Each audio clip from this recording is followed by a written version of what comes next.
So in this film we're going to be looking at the differences between a levels adjustment and a curves adjustment. So we're going to be working on two different images. That's this ballerina image and also a Cuban American car image of mine. And we're going to be looking at the different changes. Now, the first thing that to understand is the difference between levels and curves is levels is more of a basics and the curves is more advanced. So if you're just getting going with your Photoshop skill sets for now, I would definitely start on levels and then obviously work up towards kind of understanding some curves and so on. But if we've done most of the work within the likes of RAW anyway, there's probably very little for us to actually do in the basics within an image no matter what. So because we want to work in a non-destructive way, and so I can show the kind of the difference between the two to begin with, I'm just going to click onto the layers palette here, and then I'm going to click on to the adjustment layer, and I'm going to first of all click on to levels.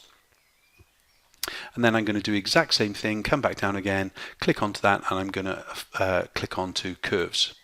Now at this point we obviously want to use one or the other, so let's switch off curves for now and let's select levels, and basically what we can see here is that we've got the basic adjustment kind of sliders for us to go ahead and use.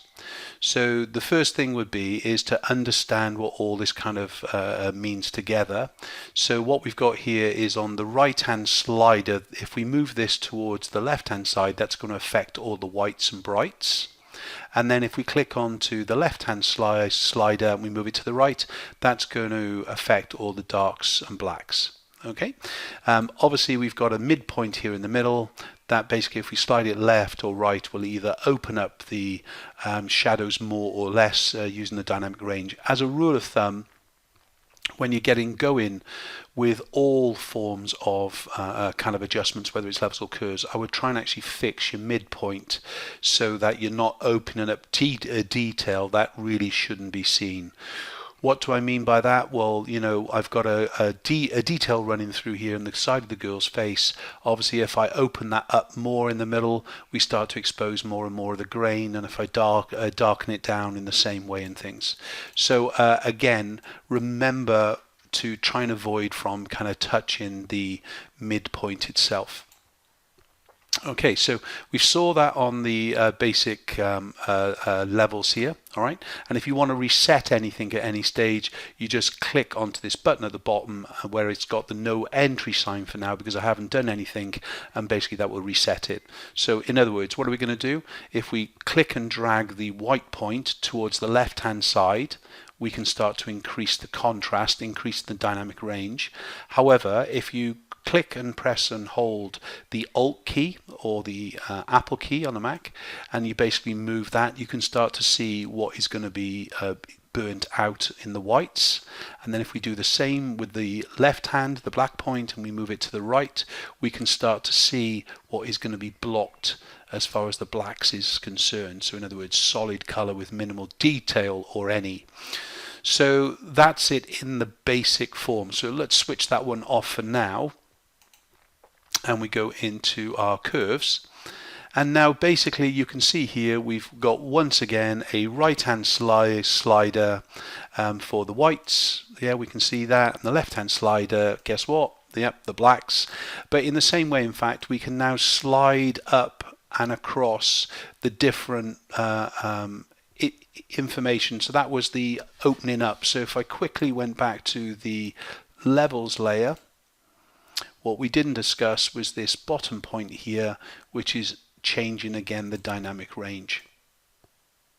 So clicking back into curves, so we can see now that I can basically affect the whites, moving it across the top, affect the blacks by moving it across the bottom, and that will be in the same way as us being able to actually change it. So in exactly the same way it works. If I want to fix the midpoint, like I mentioned in the likes of levels, I just click into the middle, and that puts a kind of a anchor point from here now, when I adjust the black range, it doesn't move it. We start to see a curve now, and this is where it gets its name from.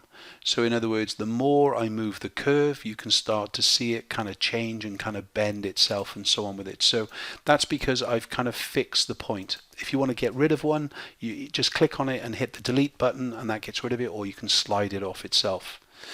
So we've seen the kind of the basics of what the levels and the curves can do.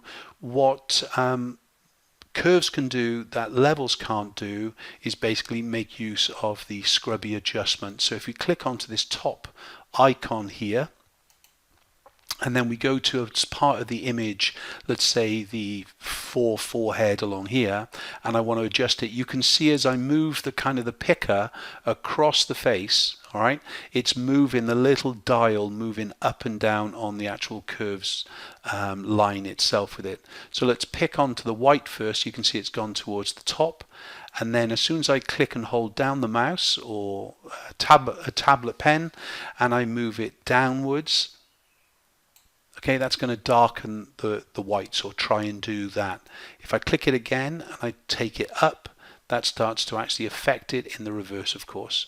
So again, what you want to do is not do too many of these points, otherwise it's going to really kind of screw itself up for you.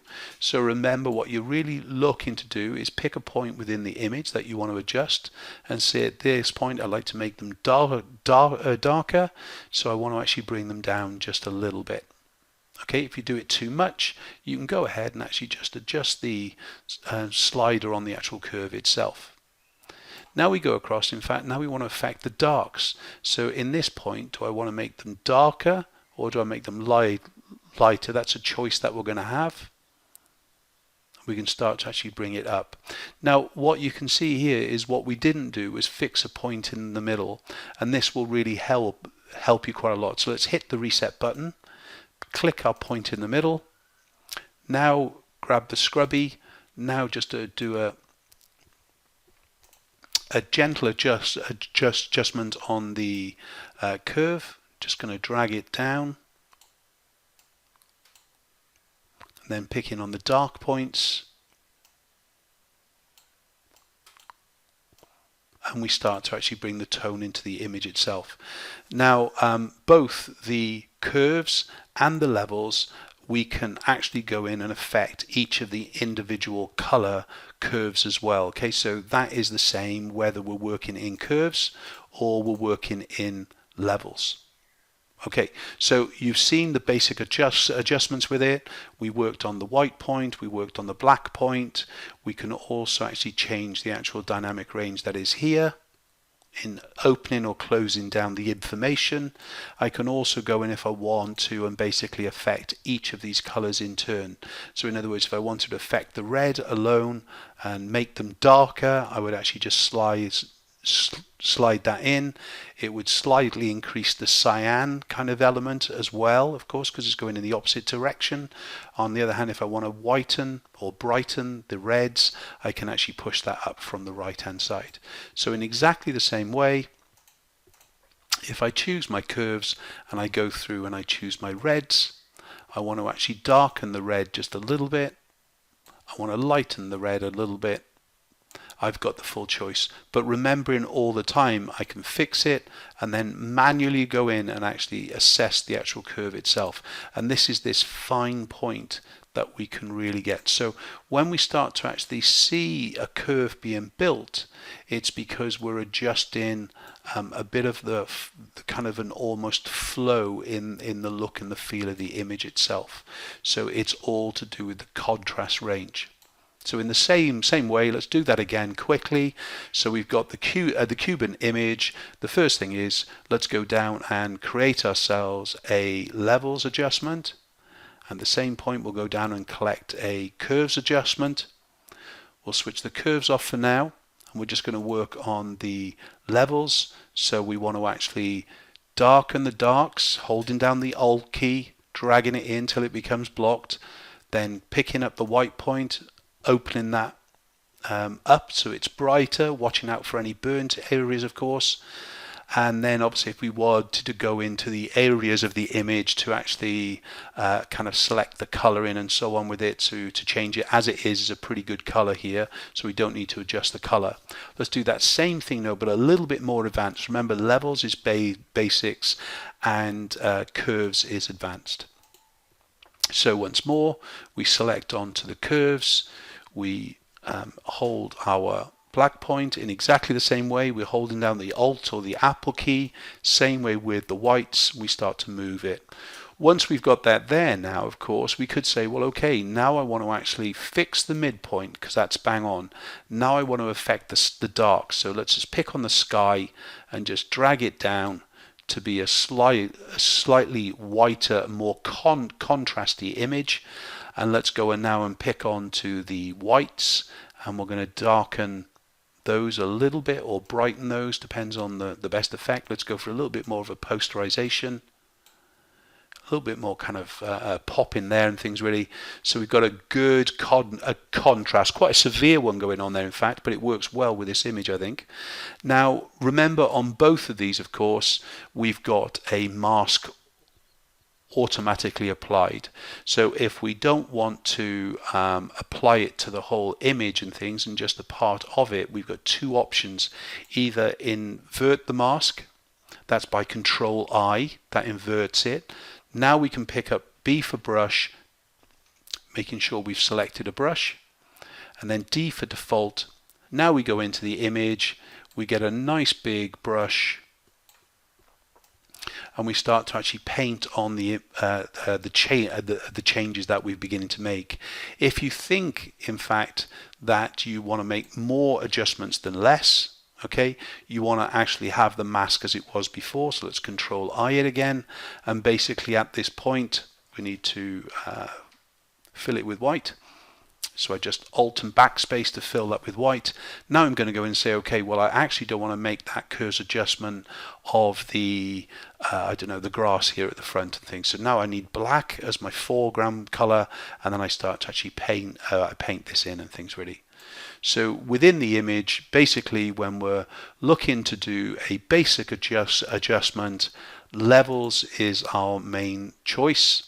If we're looking to have a more finer control, a little bit more of a kind of a dynamic look, then we would go into curves and start to actually affect it in that way. And that's the basics between levels being a basic adjustment and curves being advanced.